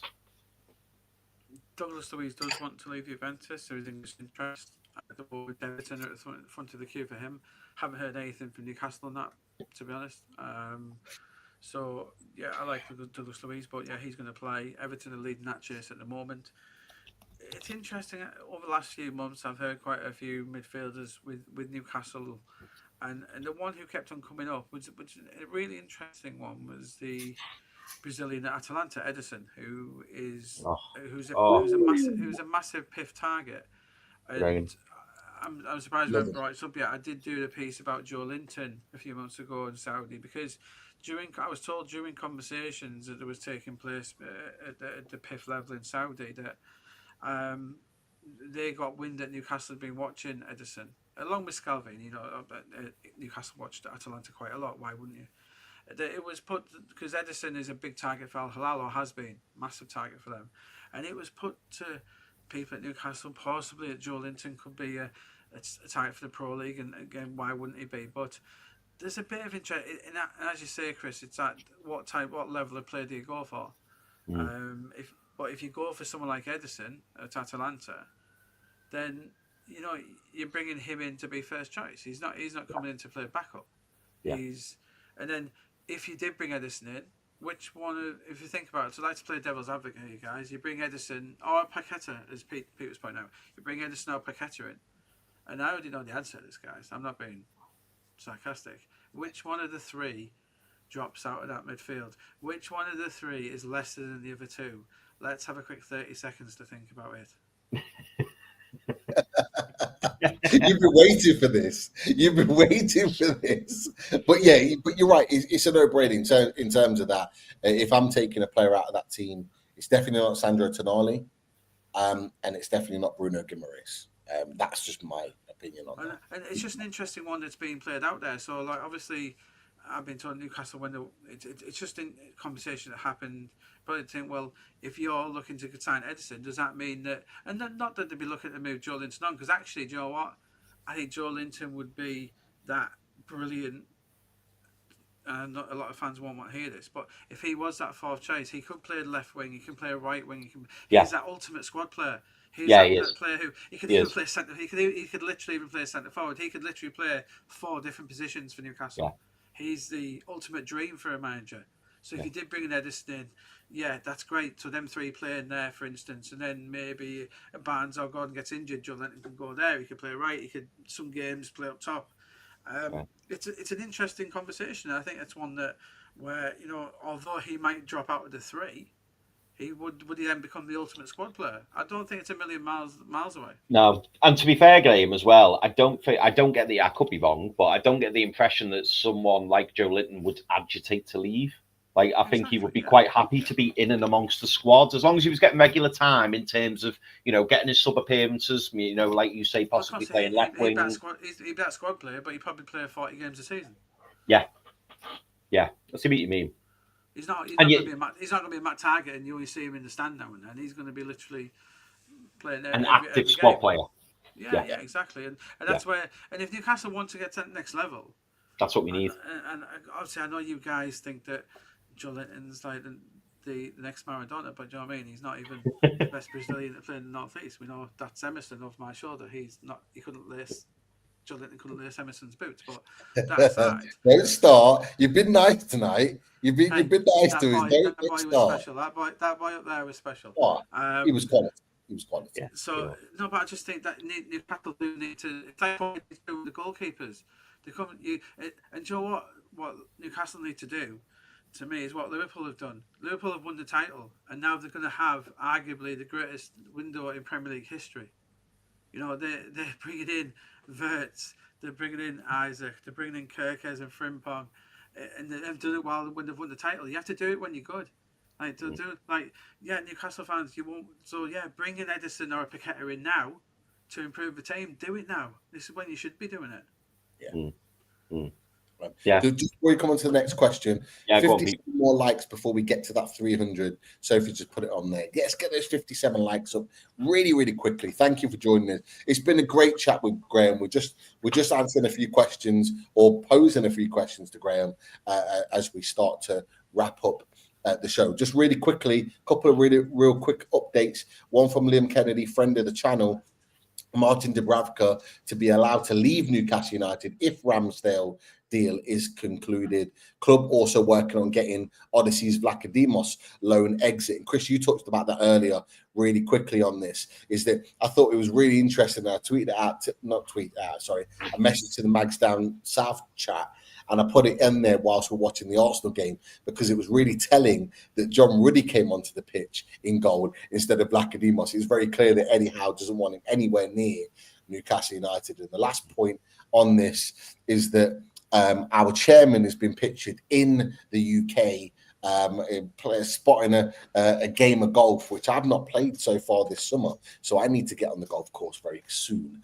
But yeah, he seems to be pictured in the UK, and there has been rumours that potentially talks with Isak will be taking place over the course of this week, which could potentially give us an indication on where that's going. I just want to throw them in really quickly because there are a couple of things that have been going on whilst we're on the show. But questions, feel free, carry on. Well, it was a very timely update, that, Pete, because Frieden says, "Is our chairman coming to Newcastle this week?" He most certainly is, Frieden. He is here, and that's pleasing to me, because we've been screaming out for a little bit of leadership and a little bit of intervention, and who better than Yasser Al-Rumayyan, and hopefully he can get a few things in order. That's what I would say. Graeme, you touched on it incredibly briefly before, but we just want to push you a little bit more. Just in terms, we've already spoken about the central midfield position. What are your thoughts on the centre-back position? And Tom Dixon asks you, what's the latest on Giorgio Scalvini? It's gone very quiet.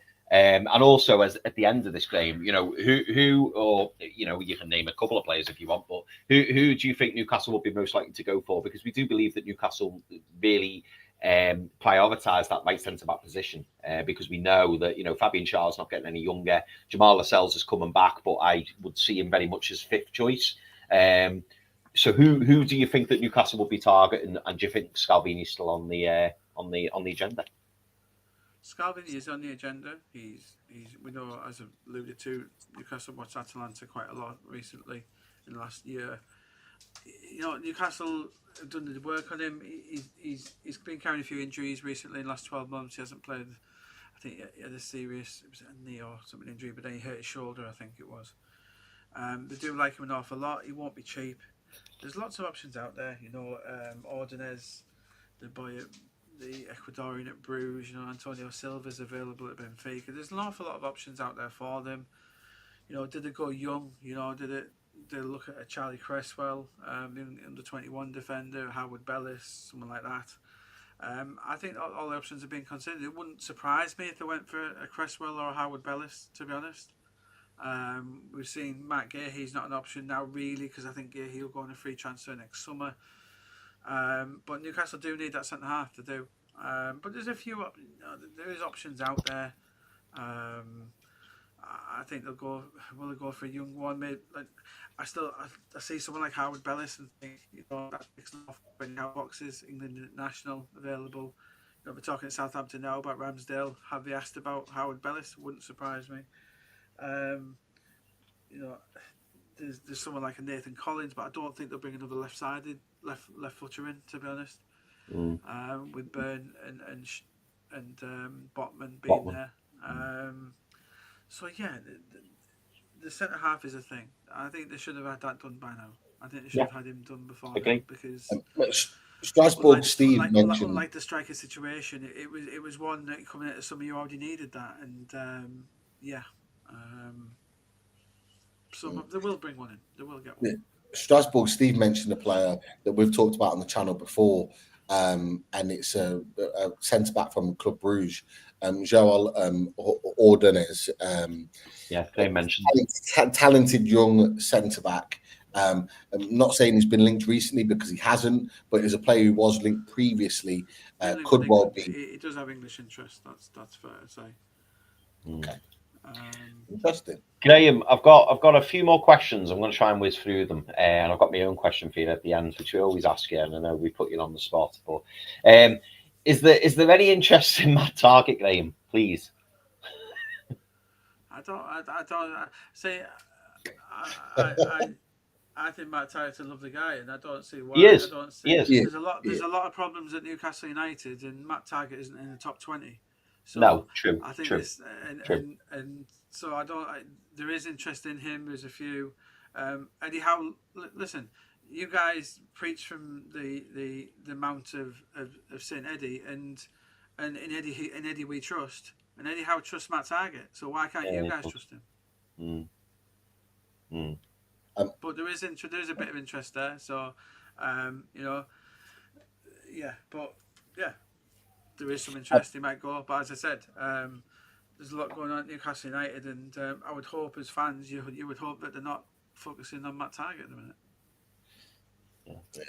Just on the fullback situation, before you move on, Chris, Martin in the chat, who asked you the question, Graeme, about Tino Livramento, he gets a few things from a Man City point of view, and the reason why he asked the question is, I think he's just been, in the last 5 minutes, he said, got a message to say that from what he's hearing, the Livramento chase from Man City is over, and they're going to go with what they've got. So that's what he's hearing from his side of things. He doesn't think Livramento. Manchester City will be signing the right back before end of August. Yeah, but okay, so that's interesting. So we'll be signing a right back, but from what he's hearing, it may not be Tino Livramento. It's unlikely to be Tino Livramento, but it will be. From what I am told, it'd be very surprising if Man City didn't sign a right back before the end of August. Yeah, but they've had a very good window so far, so it's not a massive worry. Martin, you heard it from Graeme. There you go, top man, legend. Probably and arguably, the most important question of the evening, and that's from the Clon lad. And he says, "Is Andy Cavill still available?" Now, unfortunately, the Clon lad, he's not. He's moved to Dagenham and Redbridge, I believe. So sadly, Andy Cavill will not be coming back. As much as I'd love him to come back, he will not be coming back because he's signed. Is it a 3-year deal? I think it's a 3-year deal with Dagenham and Redbridge in the National League. Ownership. Yeah. So no, one to keep an eye out on, and he will be included on my coupons in the football season, because I will now have my Dagenham and Redbridge scarf on. Really interesting one, Graeme. This is second to last question for you. And everybody, by the way, I'm very sorry we couldn't get through all the questions, but we had so many. But yeah, I do apologise for not getting through them all. But second to last question, Graeme, from David Tofield. And he says, when do we get the new CEO and sporting director? We've heard rumours, haven't we, about Hopkinson and Wilson coming in. But, you know, do you think that is a priority for Newcastle? Because Pete and I were discussing on the last show, saying that for us, it's a pretty big priority, because at the moment it just feels like Eddie Howe's firefighting everything on his own with his nephew, Andy Howe, and our scout, Steve Nixon. And it feels like it's just them three doing everything. Do you think this is a priority for Newcastle at the moment, to bring those two people in? Yeah, it's a huge priority. And Eddie Howe isn't doing a job as sporting director. Let's not say he is, because he isn't. So yeah, I fully expect that it'll be announced before the end of August. I would imagine it'll come out. My understanding, I think Ross Wilson is the preferred candidate, who would be an absolute amazing appointment. He's such a good footballing guy. You know, Ross is someone highly regarded in football. You know, he's been talk about firefighting. He's been doing with Evangelos Marinakis for the last few years, which is no mean feat. Ross is a super operator wherever he's been. You know, he's played. You know, he's played his part in finding a lot of players. Guys, he was the guy at Southampton who pushed for Virgil van Dijk. He discovered him. So he knows what he's doing. He's a classy, outstanding operator. And if Newcastle do get him in, I think he'll work brilliant with Eddie Howe. I think he's a brilliant fit for what Newcastle want. And obviously with the transfer window, he obviously won't come in August. It'll be September, October time, you would imagine. But yeah, I do believe that one is not done. But I think he is the preferred candidate, and I think he's a fabulous choice. Brilliant.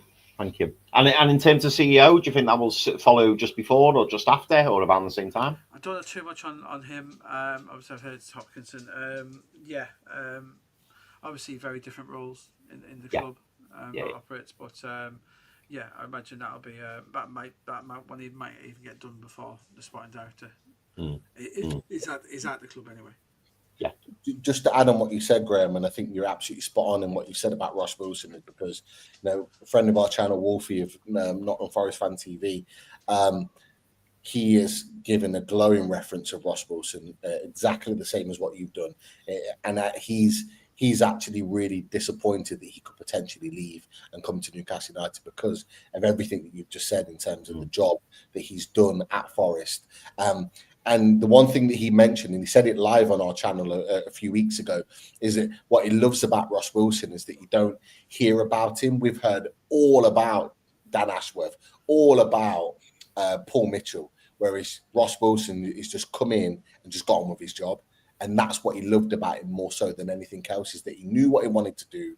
He's just gone about his business and done it. And you've not seen it heard or written about in the media constantly all the time. And that's what he really liked about him. And he's actually really disappointed at the fact that he could potentially leave. He thinks he's gone. He thinks he's going to go to Newcastle United. He thinks it's done. But I just wanted to add on to your point, because I think it was a really good point that you made, mate. I just wanted to emphasize that. I would as well that obviously we know Newcastle is a football club. It is a fishbowl. It's filled full of pressure. It's one of those clubs where people come in and don't realise how big it is. But what I would point to with Ross is that he's coped with arguably a bigger fishbowl at Glasgow Rangers, and there's no bigger intense speculation, fan pressure than up there. You know what I mean? It's comparable with anything that's in England. So he was up there with Steven Gerrard at the time. So I think that's a good. He's had a very good grounding in a similar sort of situation at Rangers, which I think bodes well for Newcastle as well. That's good. It's good. And then Graeme, I'm saving the last question for myself. I'm sorry for being selfish, but I always ask you this question, and I know it's difficult. But just in your opinion, if I was to ask you, Graeme, come the 1st of September, who will be the two striker additions that Newcastle United make? Who will be the central midfield midfielder that Newcastle bring in, and who would be the right centre back and the goalkeeper. I have a feeling I know who you're going to say for the goalkeeper. Who would be those signings if you had to give us a name today? Well, I think under the guise of Ross Wilson, who will be confirmed by the end of August, I think Adam Ramsdale will be your number one. I think your right centre half I'll go with Howard Bellis. Okay. I don't think you'll sign a midfielder. Oh. But you don't need one. You've got Joe Linton. What do you need midfielders for?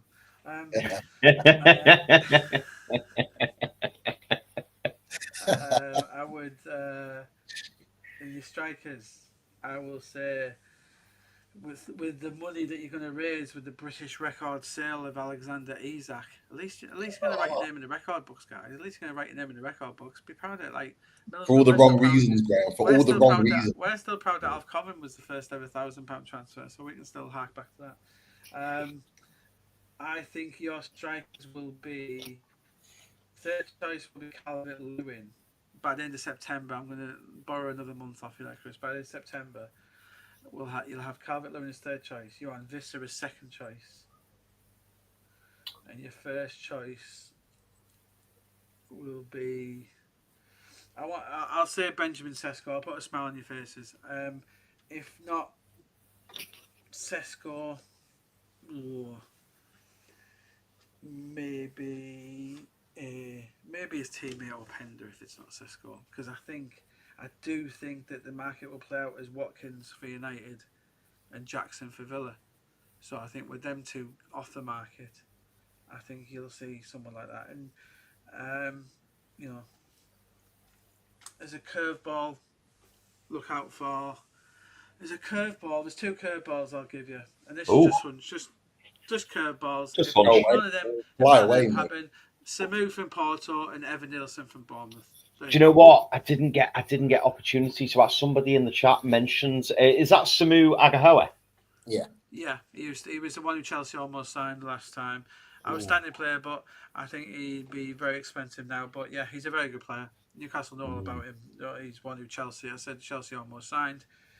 He would tick an awful lot of boxes, but haven't heard too much on him in regards to Newcastle, but they'll be well aware of him. And then Evan Nielsen's an interesting one. He'll be available. He's got a release clause. He came to England to. I think he's an outstanding player. I really do. So do you know the release clause off the top of your head, Graeme? I've been told it, but I can't. I'm not going to say on air what I believe it is because I'll get. The reason being is because Man United were linked with him for that reason, for the fact that he's got a release clause in his contract. And so he there's a reason. There's a reason he came in. There was a reason Bournemouth were able to lure him away from Porto. It's. But that's an interesting point we make, guys, as well. Where with Newcastle, when they do sign these players now, when we've seen what's happened with Isak, Newcastle have to be a little bit beware here because and this is another reason, Chris, where they can't dig their heels in and just be obstinate and say, "Oh no, you've got 3 years left, you're going to stay." Because then when Newcastle do come to sign other players, they will demand release clauses. Yeah. So you have to treat players properly, and so as you said, there's two sides to every coin, isn't there? You can't just sit there and say you're not moving, and then do it that way. So if you want to avoid expensive release clauses in the future, you have to ensure that you're treating your current players properly. Yeah. It's a good point. Very good point. Absolutely. Any other questions, Chris? No, that was the final one. No, that was the final one. Lovely. Look, one or two people in the chat mentioned about Alexander Mitrovic. He has been actively linked with Newcastle United. I'll explain to you why that can't happen. Why would he want to come back when he was disgracefully treated last time he was on Tyneside? B, this non-domicile thing. When players go to Saudi, unless they're out the country for an awful lot of time, I think it's 5 years now, you have to pay the tax. You have to pay everything back 50%. Yeah. So these Saudi players are not coming back. They're not coming to England because they owe so much money. And Mitrovic's wage, like, you're not. Mitrovic is on more than what Isak. He's on what I've been 400 or 500 grand a week. It's just nonsensical, really. No, it's interesting. I'm going to get an extra question out on you. Oh, go on, mate. Go on. There was links with Christian and Nkunku at the weekend. I just seen it just on my on our screen just by chance. Is there anything in that, or is that just rubbish, or what? I've actually done a few stories where now we have a lot of club sites. We have the Geordie Boot Boys, for instance. You can read my Ramsdale bit with Geordie Boot Boys tonight, and we've got the United in Focus. Everything. Chelsea Chronicle is one of our things. You can read a story we've done tonight about Nkunku. There's a lot of interest in Nkunku. Chelsea want an awful lot of money for him, though, which is why he's still there.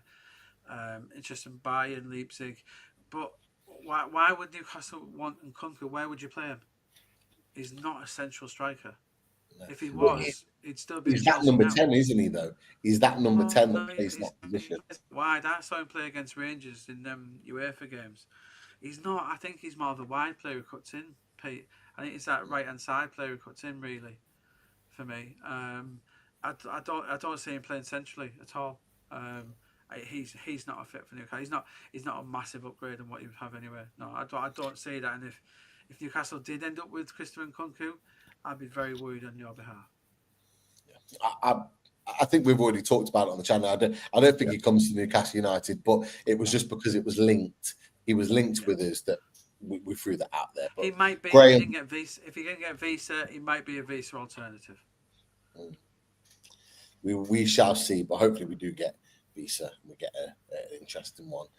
Graeme, we'll end it there. It's been an absolute pleasure to have you on. Thank you so much for coming and joining us. You've been kind to us tonight, all part from a little tiny section of the show. You have been very kind to us in that. We are reeling right now. We're hoping for some positive news, and hopefully I just try, honestly, boys. I just pass on the information. Sometimes, as I said to you before, sometimes when the information isn't sourced from Tyneside, it can be more accurate at times, especially when it comes to players who perhaps aren't Tyneside based. I think everything has to be in balance. Where especially with the Isak situation, when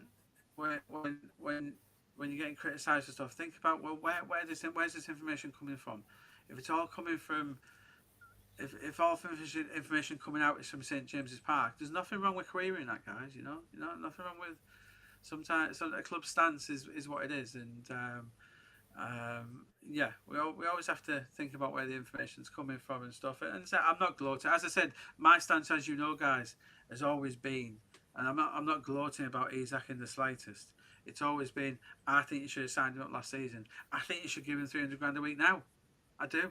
I think you should do everything that you can to keep him. I think that's what you should do. I think Newcastle should fire. I think they should blow Pierce out of the water, take a points penalty, and go out there and spend 500 million. I think you should, but that's a fanciful land. But with Isak here now, I think you should. I don't think you should sit there and say you've got 3 years left on your contract. I think that's nonsensical. But I do think you should say, right, there's 280, 300 grand a week. We do think you're the best striker in the world, and there's the contract to match it.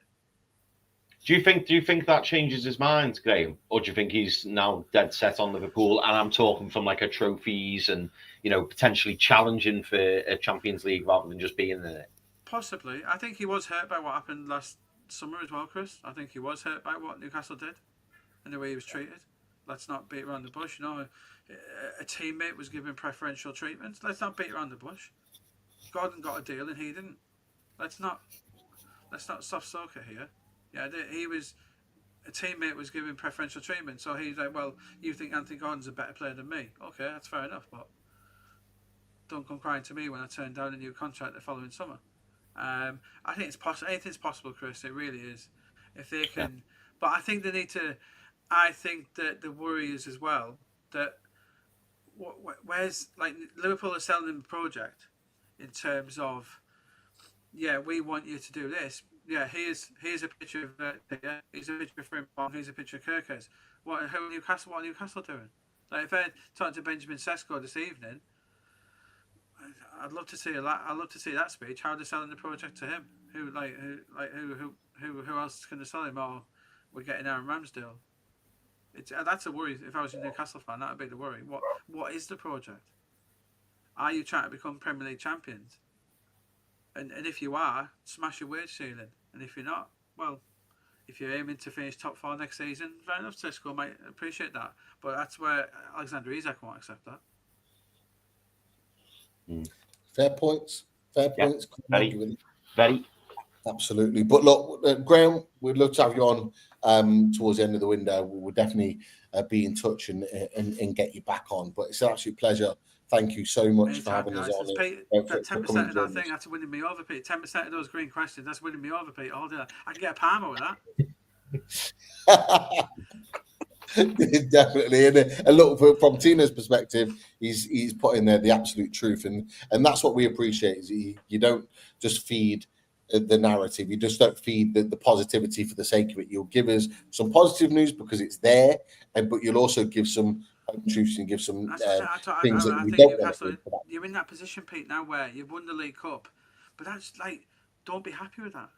That's Newcastle's minimum requirement. Win the League Cup. You've done, as I said, like it's like mocking myself. It's like you've done what Middlesbrough have done. Great, well done. But you're Newcastle United.